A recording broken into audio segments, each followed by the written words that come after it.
Seguimos entonces. Estamos en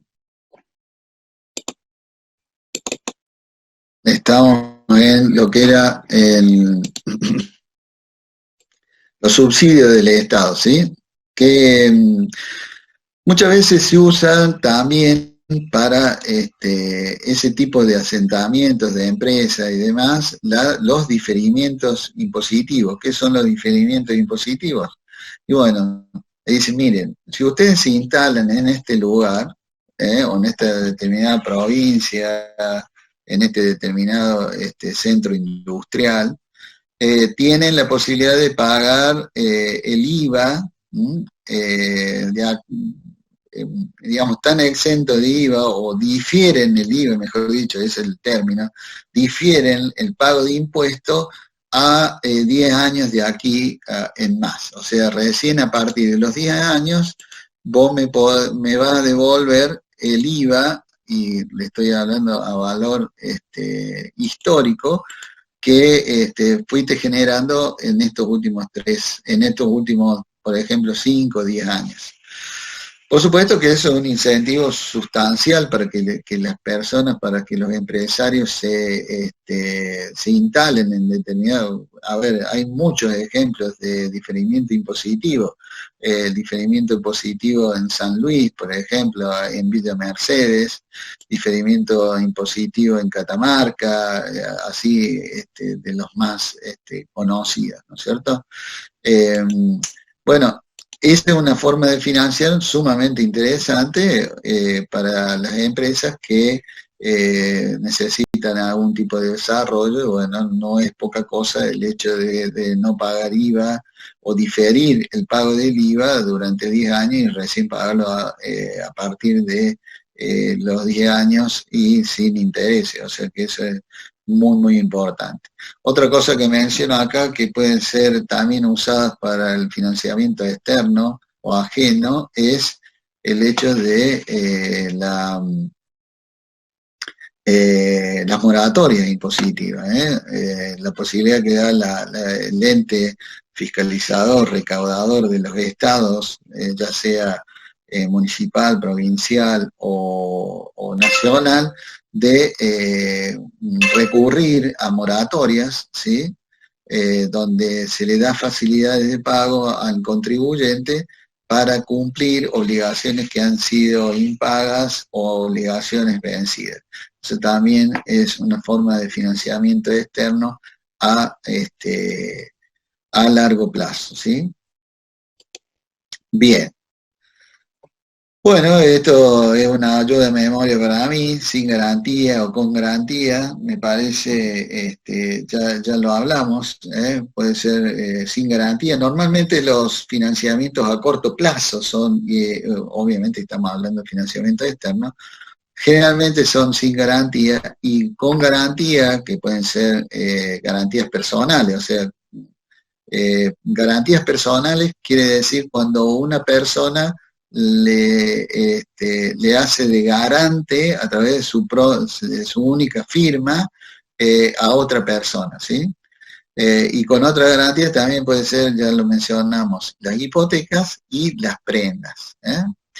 Bien, un tema importante que el otro día, el viernes, hablando con los alumnos de 3D3, salió también, y que tiene que ver con este tema de financiamiento, es el hecho de la posibilidad, ¿no es cierto?, de analizar qué financiamiento nos conviene o qué combinación de financiamiento, porque dentro de lo que es el financiamiento propio y el financiamiento externo, hay muchas posibilidades, muchos porcentajes de combinación, 20% de financiamiento externo, el 80% de financiamiento propio, del financiamiento de la empresa, o 50 y 50. Entonces la pregunta es, obviamente, ¿qué le conviene a la empresa, ¿no? Y acá radica un poco digamos, el hecho de decidir qué conviene más, si tomar financiamiento o no. Más de uno de ustedes preguntará, bueno, pero hoy por hoy, el hecho de tomar financiamiento es bastante complejo, ¿no es cierto? Con lo cual, eso, este, más que una conveniencia, sería una cuestión de prudencia. El hecho de decir, bueno, a ver, soy prudente y no tomo financiamiento eh, porque el financiamiento hoy es carísimo. Por supuesto que hay montones de variables que hacen a la toma o no de financiamiento. Una, por supuesto, lo caro de las tasas, ¿no es cierto? Otra también la necesidad. No es lo mismo yo pensar en un futuro, en una inversión, que tratar de tapar agujeros, ¿no es cierto? De una insuficiencia financiera a corto plazo, de que me está complicando y tengo que tomar financiamiento de alguna forma como para, por ejemplo, pagar los sueldos. Evidentemente dentro de este espectro hay muchas variables que hacen a la conveniencia o no de tomar financiamiento. Ahora, en términos normales, y hablamos yo le diría de que el tomar financiamiento es negocio, es negocio, bajo ciertas condiciones, y que estas condiciones son muy importantes a tener en cuenta.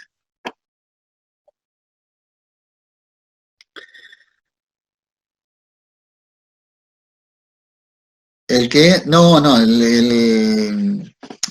lo que estamos viendo ahora no está dentro de la UE. Después, en tal caso, sí los pongo. Estoy contestando algunos chats, ¿sí? Sigo y después, en los últimos minutos, nos ponemos a hablar en cuanto a algunas inquietudes que tengan, ¿sí? Bueno, les voy a compartir ahora un pequeño cuadrito que hice. A ver, denme un segundo, como para que yo pueda acceder a eso. No se vayan, denme un tiempito nada más, que ya se los muestro. Es simplemente muy interesante y que explica bastante bien, explica lo que llamamos nosotros el efecto palanca. Esto está subido ahora, lo subí ahora este fin de semana, para que ustedes tengan una idea a qué me refiero con efecto palanca, ¿sí? No se pongan nerviosos, ya le comparto la pantalla. Acá está, miren. Acá es simplemente un ejemplo muy, muy sencillo de lo que hablaba yo recién de la conveniencia o no del endeudamiento, ¿sí? Del hecho de acceder a un financiamiento externo. Fíjense ustedes, acá tenemos A, B, C, D, digamos, tenemos distintas situaciones que se pueden presentar, ¿no? Después les vuelvo a repetir. Ustedes chatean y nos comunicamos para contestarles algunas dudas, ¿sí? Veo que me están chateando ahora, pero no quiero cortar esto y después le voy a contestar uno por uno, ¿vale?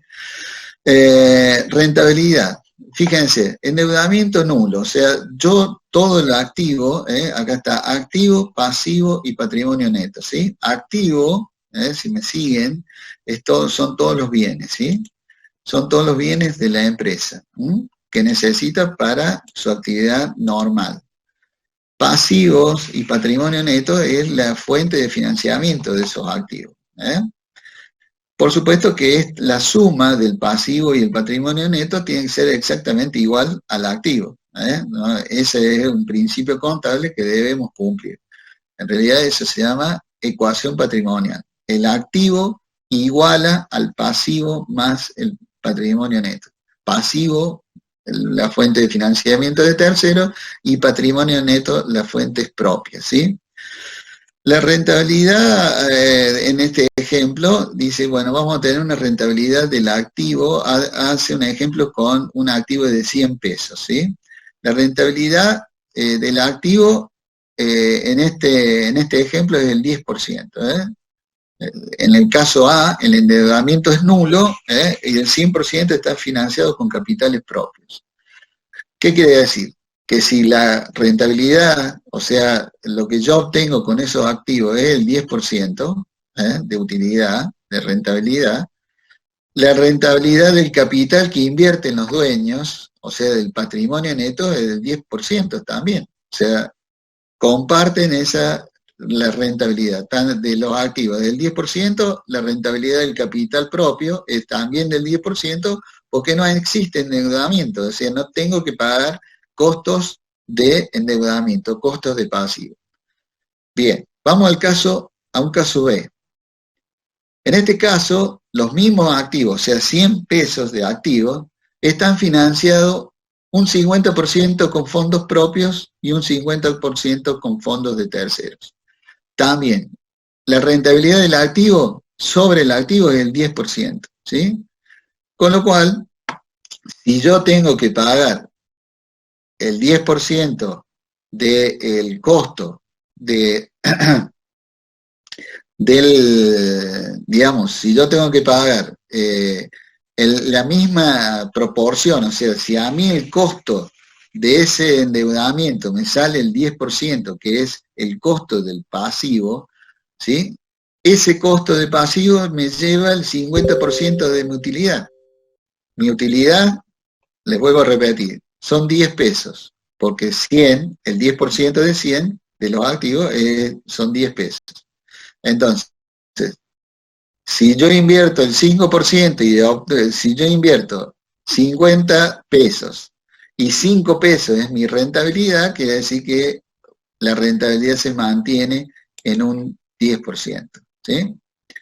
Bien, vamos a otro caso, seguimos con los ejemplos. El punto C.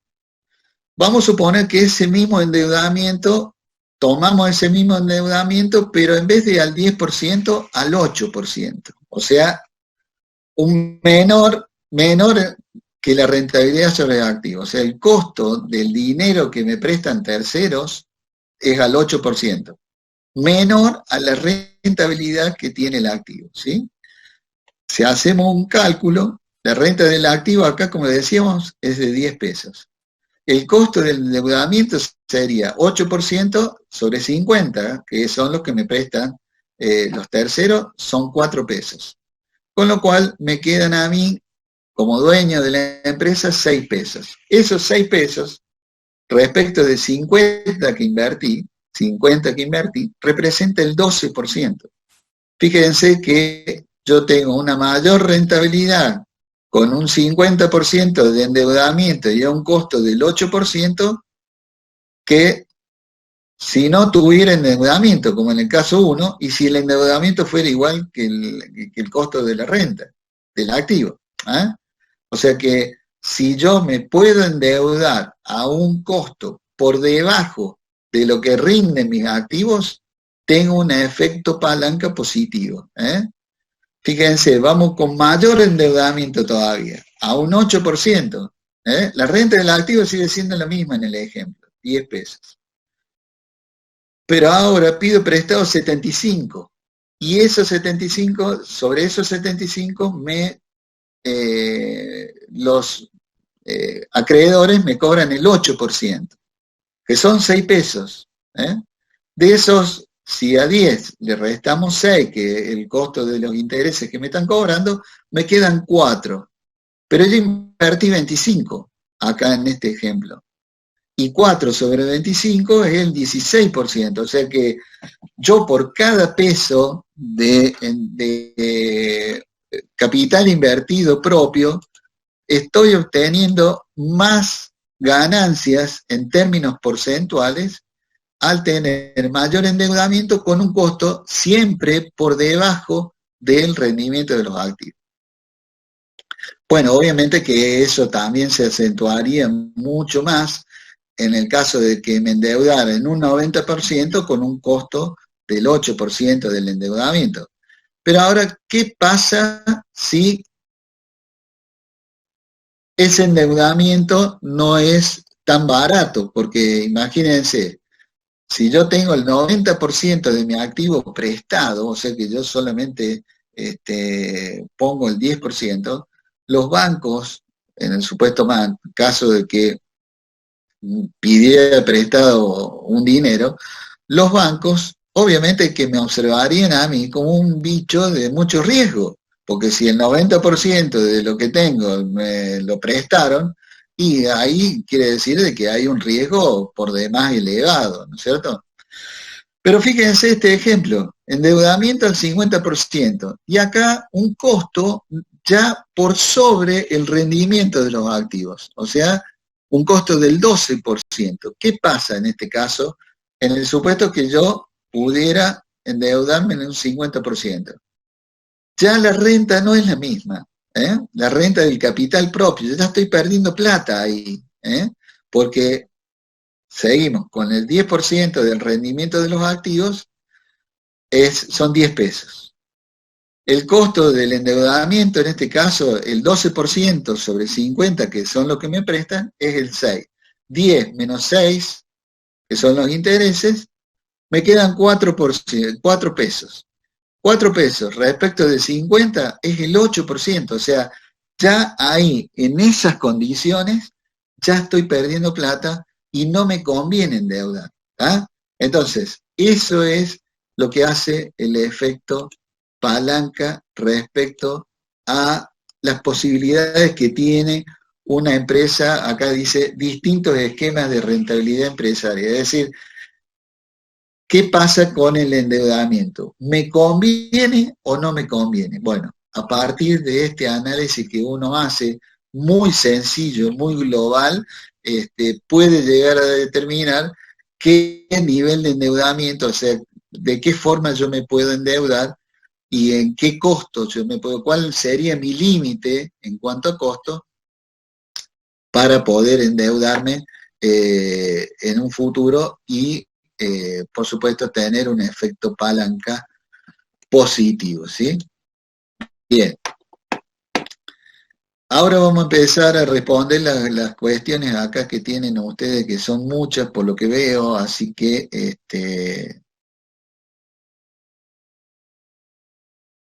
bueno, vamos a empezar a responder a algunos chats, ¿eh?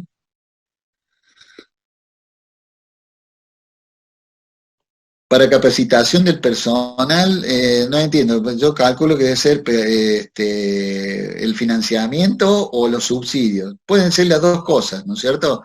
Obviamente que dentro de una inversión, vamos a suponer de que yo compre y adquiera una máquina, los costos de la máquina no solamente son los costos de la facturación, sino también son los costos de la puesta en marcha de la máquina, es decir, su traslado, su instalación en la fábrica, que puede demandar instalación eléctrica nueva, fijación en el suelo, y también puede ser, y también está, por supuesto, la capacitación del personal. ¿Los subsidios pueden ser para pymes? Sí, obvio, y creo que hay muchos, y más en estos casos, por ejemplo, acá, a ver, no solamente el tema del subsidio pasa por el capital, sino hay intereses subsidiados, ¿sí? El Estado muchas veces, a ver, el mercado marca un costo de capital del 40% y el Estado dice, bueno, yo voy a cubrir el 20% y el 20% lo pagan las pymes, ¿no es cierto? O sea que la tasa que pagan las pymes en realidad es el 20%, pero el otro 20% lo cubre el Estado, con lo cual está subsidiando la tasa de interés, ¿sí? Eso también puede ser, no necesariamente tiene que ser el capital. El ítem F lo tienen en la fotocopia, no lo entiendo, ese no sé. Entonces no soy el único, y el B, ¿dónde están? Bueno, tienen que leer el apunte, está todo en el apunte. Lo que no está, sí, si quieren, después me mandan un correo, el tema del Power no está dentro de lo que es la UE, eso es aparte ustedes ven que es también bastante rústico lo mío, ¿no? En cuanto al uso del Power, ¿no? No tengo mucha tecnología aplicada ahí. Profe, una amiga quedó fuera del chat, pregunta si puede aceptar si así sigue con la clase.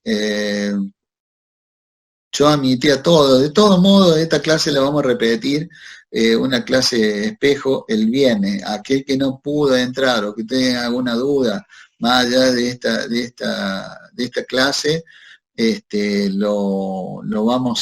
la repetimos a la clase.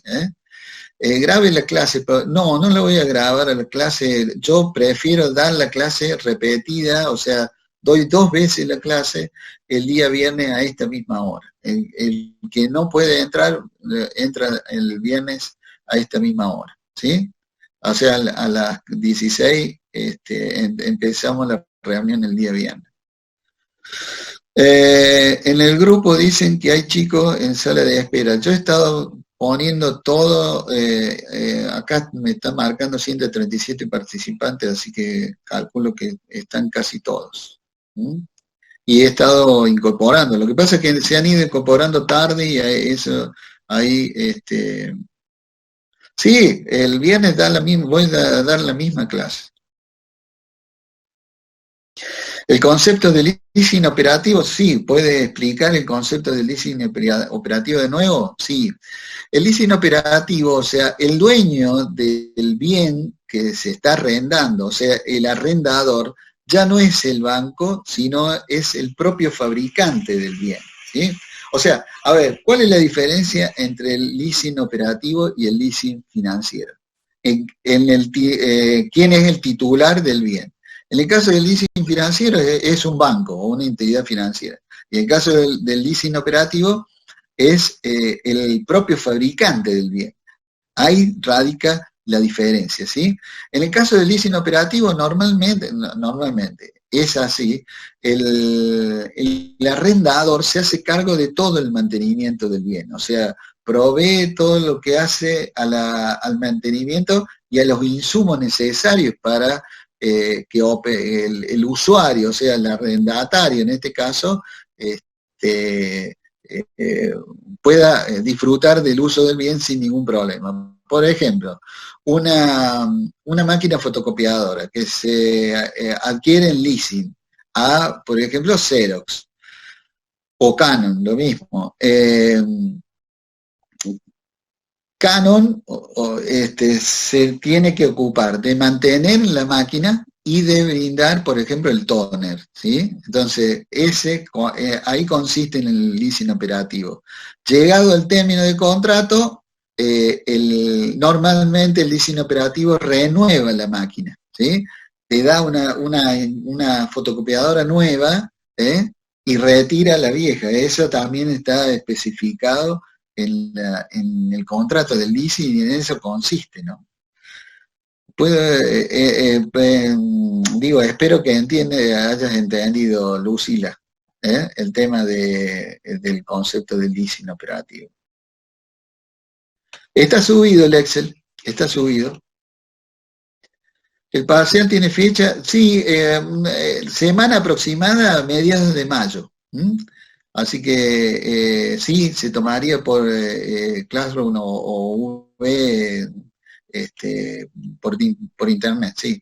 Eso en principio es así. Por lo menos todos los exámenes parciales van a ser por esa vía. Estamos en el análisis para ver cómo lo hacemos, ¿no? Porque va a ser la primera vez que lo hacemos, entonces estamos estudiando alternativas, pero sí, va a ser por ahí. Profe, ¿puedo explicar un poco el tema del efecto palanca? Me costó entender el tema del porcentaje y algunas palabras. El efecto palanca es la posibilidad que yo, a través del endeudamiento, haga una diferencia en cuanto a mi rentabilidad. Es decir, si yo, uno diría, bueno, es una bicicleta financiera, no es tan así, digamos. Es la posibilidad de yo endeudarme de una forma barata y que a través de ese endeudamiento yo pueda tener una mayor rentabilidad. Si a mí el costo, o sea, los intereses que me cobran, resultan del 8%, y si yo a través de ese endeudamiento puedo hacer negocios que a mí me reditúen en un 10%, o sea, por sobre ese nivel de costo de endeudamiento, obviamente estoy ganando plata con el endeudamiento, estoy ganando plata. Ese es el efecto financiero llamado efecto palanca positivo. Caso contrario, si yo me endeudo a un costo de financiamiento por sobre el rendimiento que yo puedo tener de mi capital propio, evidentemente, o del activo, mejor dicho, evidentemente que ese endeudamiento es muy costoso y estoy perdiendo plata con ese endeudamiento tan costoso, ¿sí? Bueno, básicamente eso en términos generales es el efecto palanca. Por supuesto que si pierdo con el endeudamiento, el efecto palanca, ¿por qué se llama efecto palanca? Creo que es una ley física, digamos, denme una palanca y un punto de apoyo que moveré el mundo, decían los físicos. Bueno, en este caso, el efecto que hace el financiamiento en una empresa es básicamente eso, es decir, la posibilidad que a través del endeudamiento yo pueda obtener ganancias que de otra forma sería imposible de hacerlo. Entonces, el leasing operativo sería en el que se hace con los vehículos, por ejemplo. En el caso de la fábrica, sí, por eso digo, el leasing operativo respecto del financiamiento, del financiero, es el que es dueño del bien sujeto a alquiler. Si el auto, el dueño es el banco y el banco lo cede en leasing, es un leasing financiero. Si el auto es dueña de la fábrica del auto, es dueña del auto y la fábrica directamente hace el leasing, o sea, da el auto ese en leasing a una empresa, ese es un leasing operativo. Los requisitos que exige el banco para pedir un leasing son menores que para un crédito. Sí, normalmente sí, porque en definitiva no se evalúan otro tipo de riesgos, ¿no es cierto? Por supuesto que así, si bien los requisitos son menores, el costo del leasing respecto del préstamo es mayor. La ventaja que hay respecto de un leasing a un préstamo, básicamente es que el préstamo es más barato, pero la empresa tiene que poner generalmente una plata que en el caso del leasing no tiene que poner. Y aparte, bueno, además de otras ventajas, nosotros nos tenemos que absorber todo el desfasaje, digamos, tecnológico y demás, ¿no es cierto? Si yo compro un producto, un bien que es sumamente tecnológico con un préstamo, y tengo que evaluar que en 2 o 3 años ese bien, por ejemplo, va a entrar, va a ser caduco, va a estar en desuso. Con lo cual yo tendría que analizar un préstamo hasta la vida útil de ese bien. Eso sería lo ideal en el caso de un préstamo, es decir, analizar más allá de tener la plata para ponerlo, porque normalmente los préstamos, los bancos no financian el 100%, salvo muy casos excepcionales. Normalmente el banco financia hasta un 70%, o sea que las empresas tienen que poner un 30% además. Entonces, ahí radica un poco la ventaja del leasing, ¿no es cierto? Además de que yo tengo que tener en cuenta la vida útil de ese bien. La vida útil de ese bien me tiene que condicionar el plazo del préstamo para que ciertamente coincida, porque no puede ser de que el bien ya no sirva más y yo todavía siga pagando, ¿no? Bueno, me dice que en 10 minutos se termina la clase. ¿Por qué alguien elegiría el leasing financiero antes que el operativo? Y porque no todas las empresas fabricantes de bienes tienen la capacidad administrativa para armar una empresa que se dedique al leasing. Básicamente es por eso. Muchas empresas, y sobre todo pymes, no hay pymes que ofrezcan leasing por un tema administrativo muy costoso, ¿no? Por eso los bancos intervienen para facilitar eso. Las empresas que tienen leasing son las grandes empresas, ofrecen la posibilidad de comprar esos productos a través del leasing porque tienen capacidad y espalda como para hacerlo, no es cuestión de decir, bueno, voy a vender con leasing, no, hay todo un costo que implica el hecho, primero, no cualquiera puede administrar un leasing, tiene que ser una sociedad anónima, tiene que estar avalada por el Banco Central, no es fácil, no es fácil, no todos están en condiciones de hacerlo. ¿Qué tema van a parcial? Hasta ahora lo que hemos estado viendo, o sea que eso ya lo vamos a repetir en los temas de parcial, pero es todo lo que estamos viendo hasta ahora. Entonces el leasing, sí, en muchas licitaciones del Estado, sí, hay mucha leasing operativo, sí. Por ejemplo, en el caso del banco donde trabajo yo, hay leasing operativo con el ejemplo que les di ¿no es cierto?, de las fotocopiadoras, no me sale. ¿Tiene aula en Classroom? No. Tenemos en esta materia trabajos prácticos, sí, pero todavía no. Trabajos prácticos sí tenemos, pero todavía no llegó el turno. A partir de matemática financiera, que es el segundo parcial, a partir de ahí tenemos trabajos prácticos. Profe, entonces, ¿cuáles serían los aspectos negativos del leasing? Y sobre todo el costo. Sobre todo el costo, o sea, son muy costosos, es muy caro el alquiler, ¿no? Es muy caro el alquiler, que a veces, digamos, uno tiene que comparar y sopesar, digamos, el costo de sacarlo como préstamo y el costo de el hecho de obtener un leasing. Además, los aspectos negativos es que si bien yo puedo tener acceso permanente a tecnología nueva, las máquinas que yo tengo nunca son mías. O sea, el auto que yo tengo en leasing, en definitiva, no es mío. Entonces, si vos me decís, a ver, ¿qué activos tenés? O sea, ¿qué bienes propios tenés? Ninguno. ¿Por qué? Y no, porque el auto que tengo o la máquina la tengo en leasing. Ah, mira, ¿estamos? O sea, eso también es una parte ciertamente negativa. Al momento, por ejemplo, de yo ir a negociar un préstamo, ¿no? Donde los bancos generalmente se fijan en el patrimonio, además de la facturación. Gracias a Dios, ahora más se están fijando en la facturación que en el patrimonio de la empresa, pero no dejan de mirarlo el patrimonio, ¿sí? Aparte, hay relaciones técnicas que establece el Banco Central como mínimas para que una persona acceda a un préstamo, ¿sí? Salvo, por ejemplo, que sea una microempresa, que esas relaciones técnicas el Banco Central las obvia. En el resto de las empresas, el Banco Central establece un porcentaje a partir del cual yo le puedo prestar a una empresa.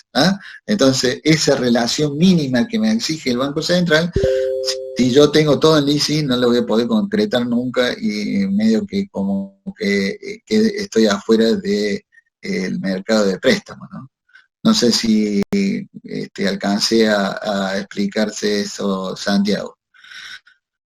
Bueno, veo acá que... ¿Alguna otra pregunta?